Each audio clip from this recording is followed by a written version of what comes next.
ಶಾಸಕ ರಮೇಶ್ ಜಾರಕಿಹೊಳಿ ರಾಜೀನಾಮೆ ವಿಚಾರಕ್ಕೂ ನಮಗೂ ಏನ್ ಸಂಬಂಧ ಅಂತ ಹೇಳಿ ಇನ್ನು ರಮೇಶ್ ಜಾರಕಿಹೊಳಿ ಅವರು ಕೊಟ್ಟಿರುವಂತಹ ಹೇಳಿಕೆಗೂ ನಮಗೂ ಯಾವ ಸಂಬಂಧ, ಅದಕ್ಕೂ ನಮಗೂ ಸಂಬಂಧ ಇಲ್ಲವೇ ಇಲ್ಲ ಅನ್ನುವಂತಹ ನಿಟ್ಟಿನಲ್ಲಿ ಶಿವಮೊಗ್ಗದಲ್ಲಿ ಬಿಜೆಪಿ ರಾಜ್ಯಾಧ್ಯಕ್ಷ ಯಡಿಯೂರಪ್ಪ ಅವರು ರಿಯಾಕ್ಟ್ ಮಾಡಿದ್ದಾರೆ.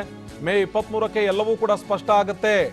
ಅತ್ತ ರಮೇಶ್ ಜಾರಕಿಹೊಳಿ ಕೊಟ್ಟಿರುವಂತಹ ವಿಚಾರ ಹೇಳಿಕೆ ಅವೆಲ್ಲದಕ್ಕೂ ನಮಗೇನು ಸಂಬಂಧ ಅಂತ ಕೇಳ್ತಾನೆ ಯಡಿಯೂರಪ್ಪ ಅವರು ಮತ್ತೂ ಒಂದು ವಿಷಯವನ್ನ ಹೇಳ್ತಾ ಇದ್ದಾರೆ. ಮೇ 23ನೇ ತಾರೀಕು ಎಲ್ಲವೂ ಕೂಡ ಸ್ಪಷ್ಟ ಆಗುತ್ತೆ. ಜೆಡಿಎಸ್ ಹಾಗೂ ಕಾಂಗ್ರೆಸ್ ಪಕ್ಷದ ಶಾಸಕರಲ್ಲಿ ಅಸಮಾಧಾನ ಇರೋದು ನಿಜ. ಹಾಗಾಗಿ ಶಾಸಕರುಗಳು ಸಹಜವಾಗಿ ಹೊರಗಡೆ ಬರ್ತಾರೆ. ಅವರ ಪಕ್ಷಗಳ ಶಾಸಕರನ್ನ ಅವರು ಹಿಡಿದಿಟ್ಟುಕೊಳ್ಳೋದನ್ನ ಬಿಟ್ಟು ನಮ್ಮ ಮೇಲೆ ಆರೋಪ ಮಾಡಿದ್ರೆ ಹೇಗೆ ಎನ್ನುವಂಥ ನಿಟ್ಟಿನಲ್ಲಿ ಯಡಿಯೂರಪ್ಪ ಅವರು ಇವತ್ತು ಶಿವಮೊಗ್ಗದಲ್ಲಿ ರಿಯಾಕ್ಟ್ ಮಾಡಿದ್ರು. ನಾನು ಅದಕ್ಕೆ ಬಗ್ಗೆ ಪ್ರತಿಕ್ರಿಯೆ ವ್ಯಕ್ತಪಡಿಸೋದಿಲ್ಲ. ಟಿ ವಿಲಿ ಬಂದದ್ದು ನಾನು ನೋಡಿದ್ದೇನೆ. ಅವ್ರ ಮುಂದೆ ಏನು ತೀರ್ಮಾನ ತಗೊಂತಾರೆ ಕಾದು ನೋಡೋಣ. ಈಗ ಅವರ ಜಾರಕಿಹೊಳಿ ಬ್ರದರ್ಸ್ ನಡುವೆ ಏನು ಅಸಮಾಧಾನ ಇದೆ, ಅದು ದೊಡ್ಡ ಮಟ್ಟದಲ್ಲಿ ಸರ್ಕಾರಕ್ಕೆ ಕಂಟಕ ಆಗ್ಬಹುದಾ? ಗೊತ್ತಿಲ್ಲ ರೀ.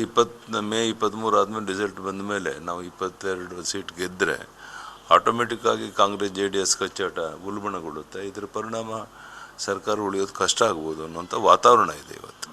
ಅವ್ರು ಹೇಳ್ತಾರೆ ತಾಂತ್ರಿಕವಾಗಿ ಅಷ್ಟೇ ಕಾಂಗ್ರೆಸ್ನಲ್ಲಿ ಇದ್ದೇನೆ ಅಂತ. ಒಂದು ಅಲ್ಲ, ಆ ಥರ ಭಾಳ ಜನ ಆ ಥರ ಇದ್ದಾರೆ. ಮತ್ತು ಯಾರು ಸಹ ಈ ಸಾರಿ ಈ ಲೋಕಸಭಾ ಚುನಾವಣೆಯಲ್ಲೂ ಭಾಳ ಜನ ಇಂಡೈರೆಕ್ಟಾಗಿ ಅವರು ಸೈಲೆಂಟ್ ಇದ್ದಾರೆ. ಇದು ನಿಮ್ಗೆ ಗೊತ್ತಿರಬಹುದು. ಸತೀಶ್ ಜಾರಕಿಹೊಳಿ ಒಂದು ಆರೋಪ ಮಾಡಿದರು, ರಮೇಶ್ ಜಾರಕಿಹೊಳಿ BJP ಪರ ಕೆಲಸ ಮಾಡ್ತಾ ಇದ್ದಾರೆ ಅಂತ ಹೇಳಿಕೆಯನ್ನು 2 ದಿನಗಳ ಹಿಂದೆ ಕೊಟ್ಟಿದ್ರು.